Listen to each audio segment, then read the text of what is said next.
Hey guys, Boss and Ramos, and unfortunately, this Sunday the Miami Dolphins are eliminated from the NFL playoffs following their 31 to 34 loss to the Buffalo Bills.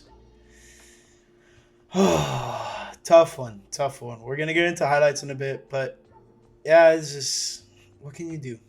What can you do? What you can do is put up a tough fight, and that's what the Miami Dolphins did. But first and foremost, not blaming the guy at all. But Jalen Waddle, man, big, big open catches that he doesn't come down with, and not the moral of the story because Dolphins were able to recover here and there from it. But following drive, Xavier Howard gets beat by Stephon Diggs. I mean, look at that separation there. Xavier Howard's falling off the screen. Um, he tried to get a hand in there, but it was too little, too late. Dawson Knox. Hey, when you make a catch like that, it's hard to complain as the opposing team.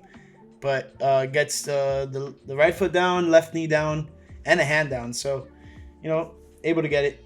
This was early on. This was just like two touchdowns, a touchdown up, and just not looking good. Skylar Thompson throws a pick to, I believe this was the one that was to Dean Marlowe. Another, sorry for the quality. The quality is very bad. But another big open, big gap throw to Jalen Waddle, incomplete. Uh, Following kick punt, Cedric Wilson breaks one for a big gain. Big gain by Cedric Wilson. Puts the Dolphins in field goal range.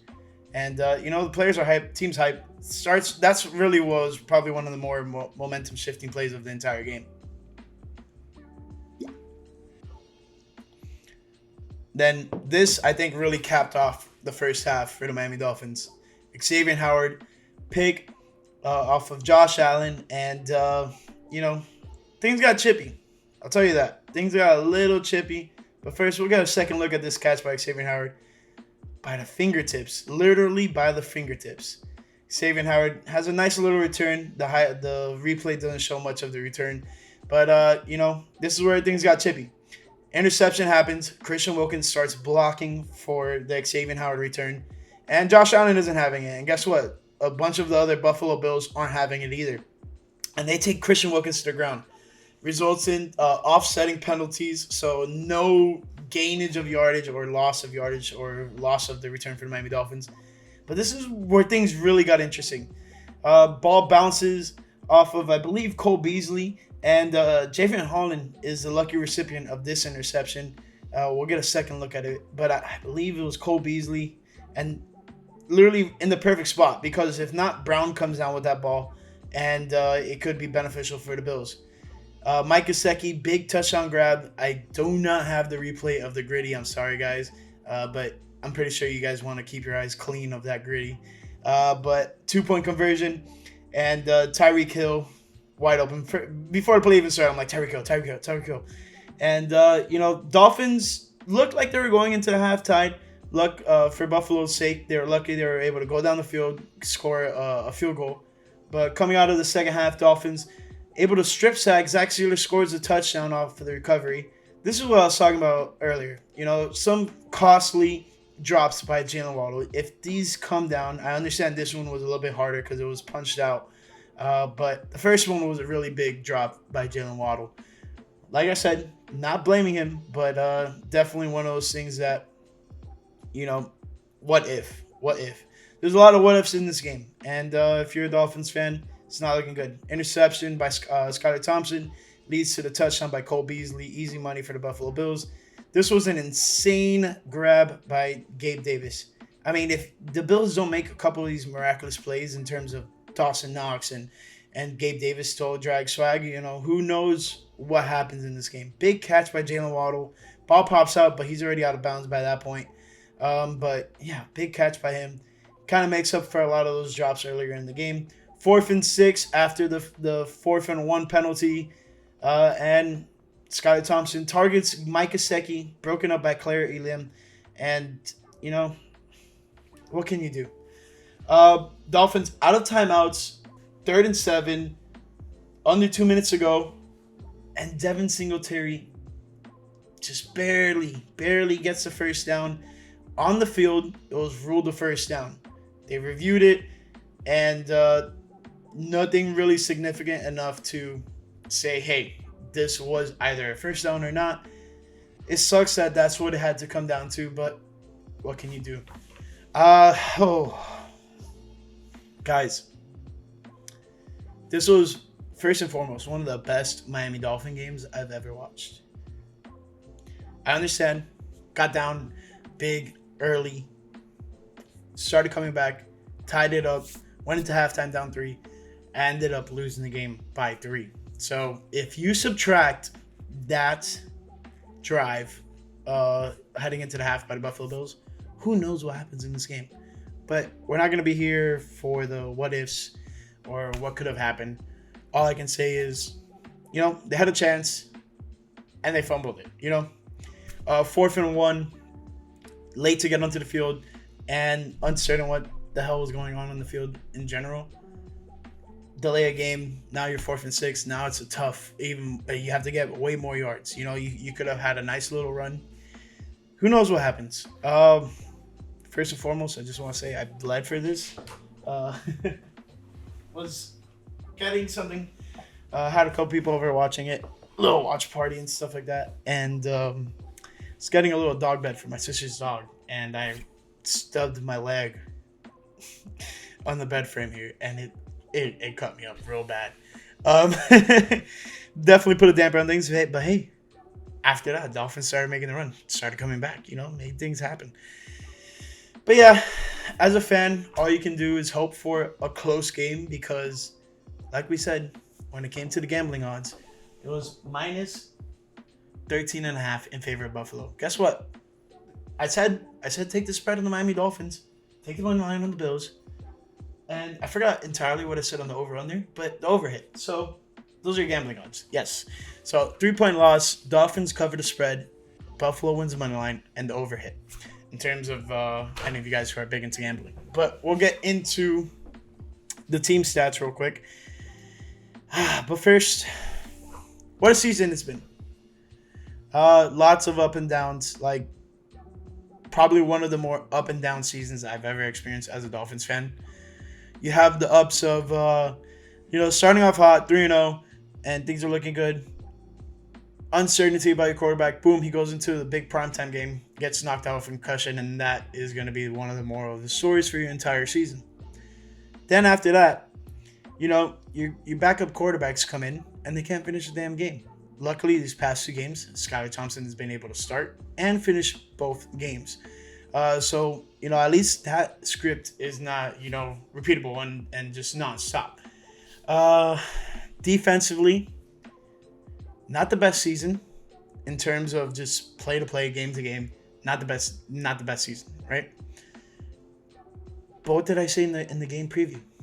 This game is going to come down to whether or not the defense can show up. And the defense showed up. 3 turnovers, one of them for a touchdown, totaling for 18 total points off of turnovers. Like, this defense showed up to play. And that was a big difference because the offense, as much as I hate to admit it, looked really lackluster, especially with Skylar Thompson at the helm. But is it all on Skylar Thompson? Not really. I showed you the guys in the highlight. Jalen Waddle dropping balls. I mean, there was a big throw to Gesicki that he couldn't catch over the middle. It's not all on Skylar Thompson. I'm not trying to put the blame on anyone in particular. I just feel like the offense as a whole was lackluster. Defense showed up, did their job. If the offense was able to just get another touchdown or get another field goal, who knows? If the defense was able to stop him on that the end of half drive in the first half, maybe things could be different. It could have been a tie game. We could have gone to overtime. Who knows? Point is, it was one hell of a season, and as much as I hate it, but it's been great. And it sucks that it ends in Orchard Park. I wish it maybe at worst could have ended in Arrowhead in Kansas City. Who knows? At halftime, I was already looking up tickets for the game in Kansas City because I really wanted to go to that. I've had the Miami Dolphins advance, but what can you do? All right, so team stats. First downs. This is what I was telling you. Offensive lackluster. Miami Dolphins 16. Guess what? Buffalo Bills 25. A lot more offensive first downs. Passing first downs 12 for the Dolphins, 16 for the Buffalo Bills. Rushing first downs, 3 for the Dolphins, 8 for the Buffalo Bills. First downs from penalties, both teams had 1.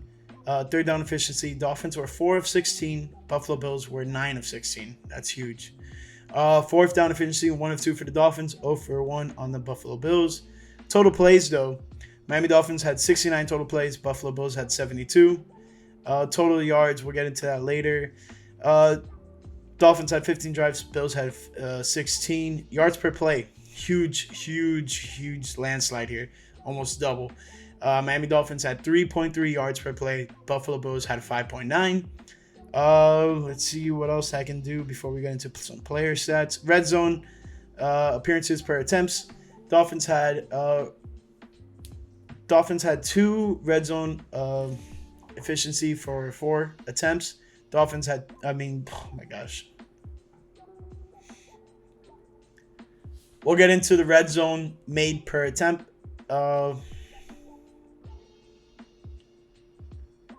Let's get into the red zone efficiency. Dolphins made the red zone 4 times and only had 2 touchdowns to show for it.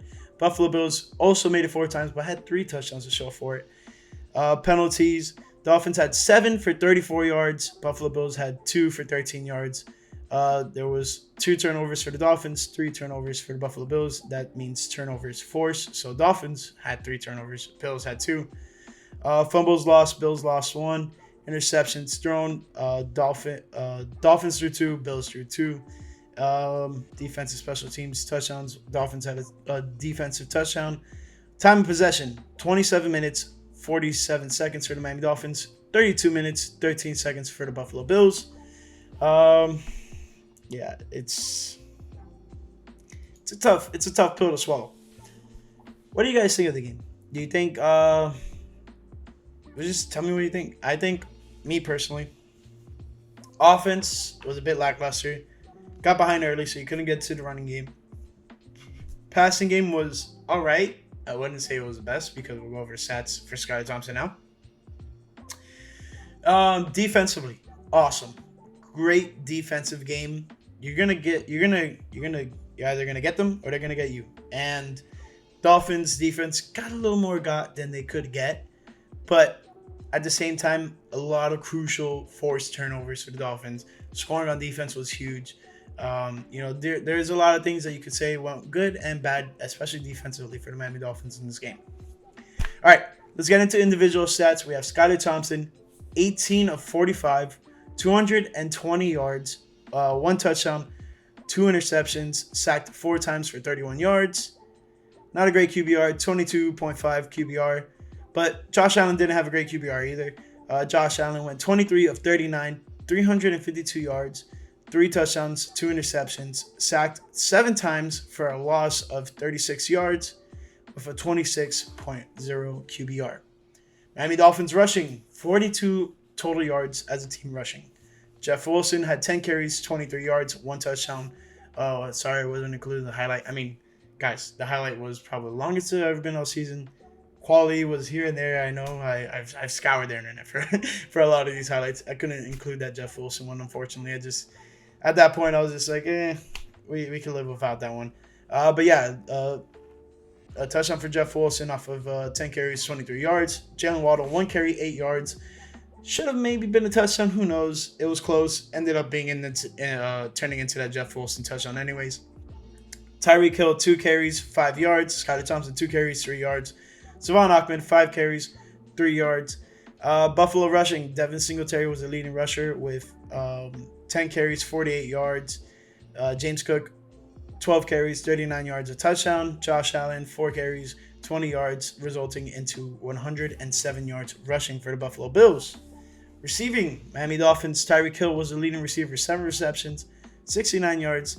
Longest of 19, Savon Ahmed, 3 carries, 3 receptions, 45 yards. Longest of 20, Jalen Waddle, 3 receptions, 44 yards. Longest of 25 off of 7 targets.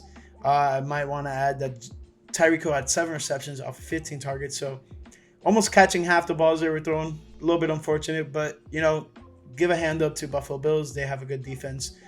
So I'll take what we can get. Durham Smythe, 1 reception, 20 yards. Mike Gesicki, 2 receptions, 15 yards. Oh my God, the prop was 17 yards for him. 1 touchdown. Cedric Wilson, 1 reception, 14 yards. Jeff Wilson, 1 reception, 13 yards. Trent Sherfield and Hunter Long were both targeted at least once. No receptions for either. Buffalo Bills, Stephon Diggs, 7 receptions, 114 yards, longest of 52. Gabe Davis, 6 receptions, 113 yards, 1 touchdown off of 33 yards on the longest. Khalil Shakir, 3 receptions, 51 yards, longest of 31. Cole Beasley, 2 receptions, 35 yards, longest of 29, 1 reception for a touchdown. Dawson Knox, 3 receptions, 20 yards, one touchdown. Quinton Morris, 1 reception, 12 yards. Naheem Hines, 1 reception, 7 yards. John Brown was targeted on that interception. Fumbles. Josh Allen fumbled the ball 3 times, lost one, and that was recovered by Zach Sealer. That ended up being a touchdown. Naheem Hines recovered one. Spencer Brown recovered one, and Terrell Dodson recovered one. Naheem Hines fumbled. It went out of bounds. Sorry for that confusion. Defensively, Miami Dolphins. Javion Holland, 10 total tackles, 9 solo, 2 pass deflections. Jalen Phillips, 9 total tackles, 4 solo, half a sack, 2 tackles for a loss, 3 QB hits. Eric Rowe, 7 total tackles, 5 solo, 1 sack, 1 tackle for a loss. Let's see what else we got. Zach Sealer, 2 sacks, 1 tackle for a loss, 4 QB hits, 1 touchdown off the fumble recovery. Christian Wilkins, 1 sack, 2 QB hits. Got a little bit more than that. You got a little push and shove with Josh Allen after the interception there. You gotta attack on a QB hit or 2 in there. Xavier Howard, 2 pass deflections. Landon Roberts, 2 QB hits. Kader Kohu, 2 pass deflections. Let's see what else we got. Elijah Campbell, half a sack and a QB hit.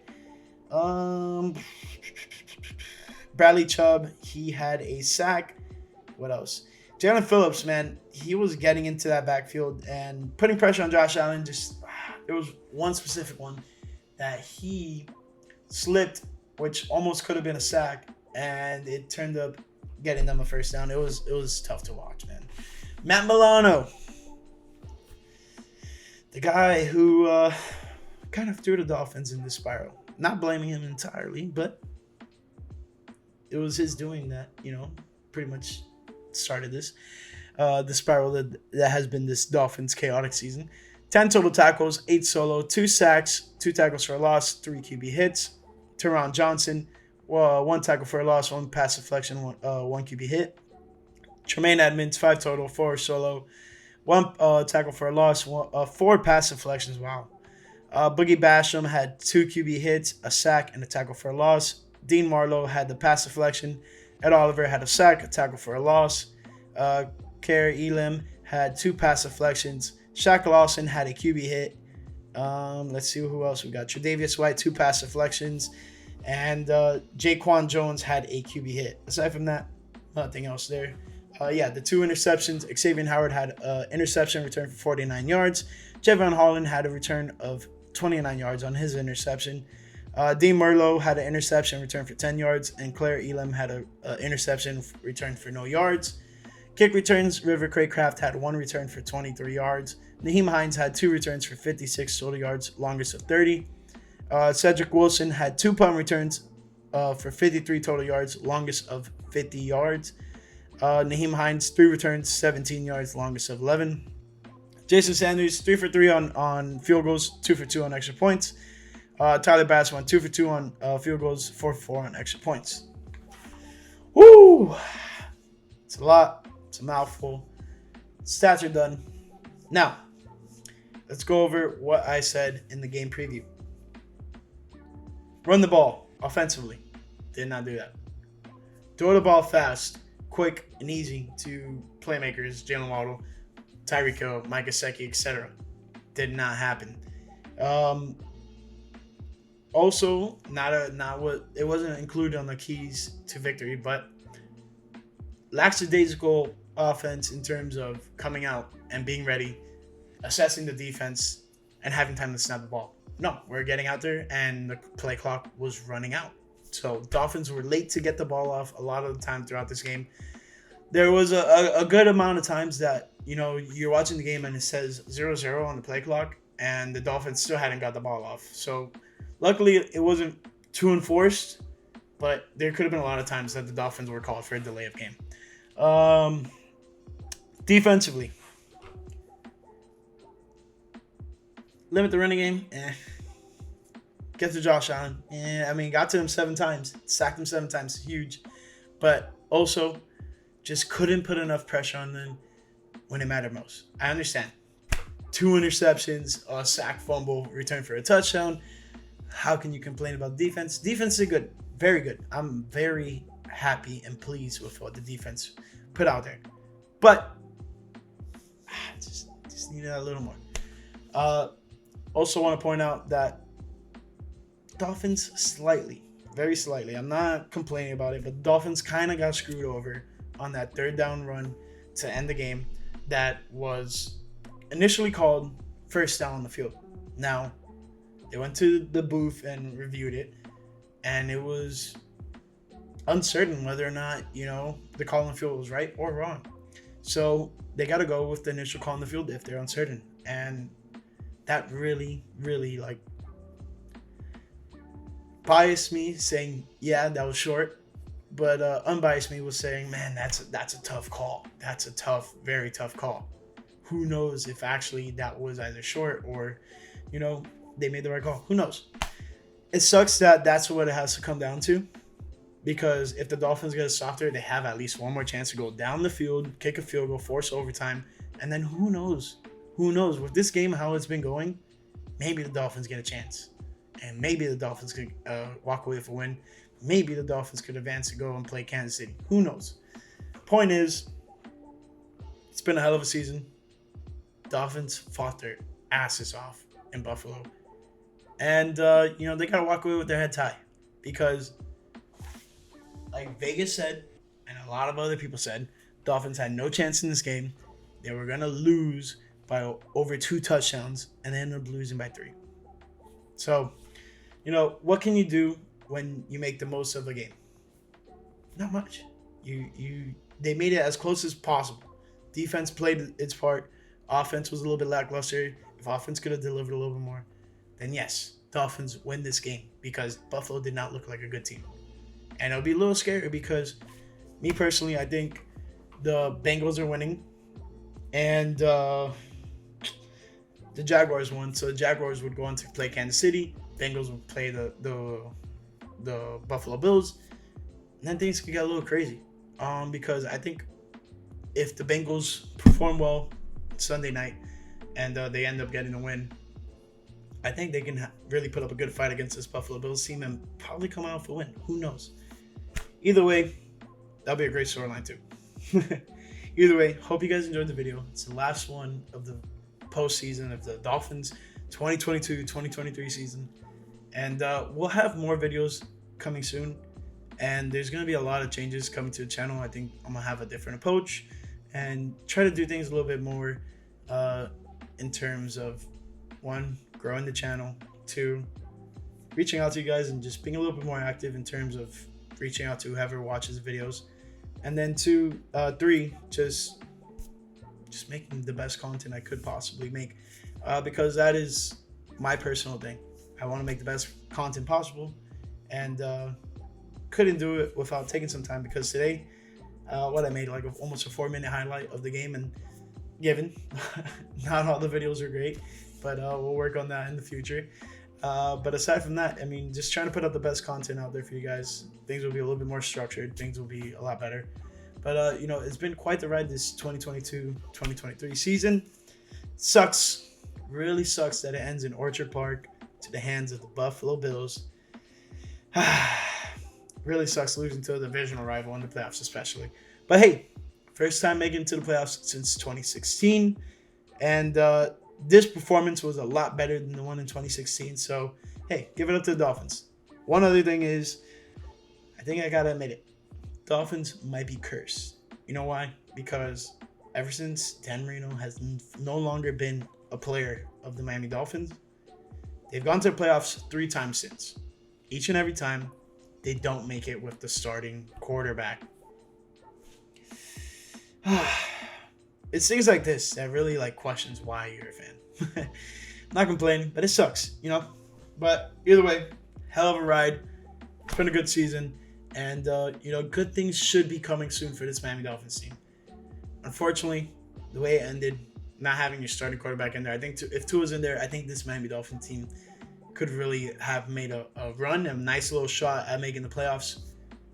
It's all a what if, you know.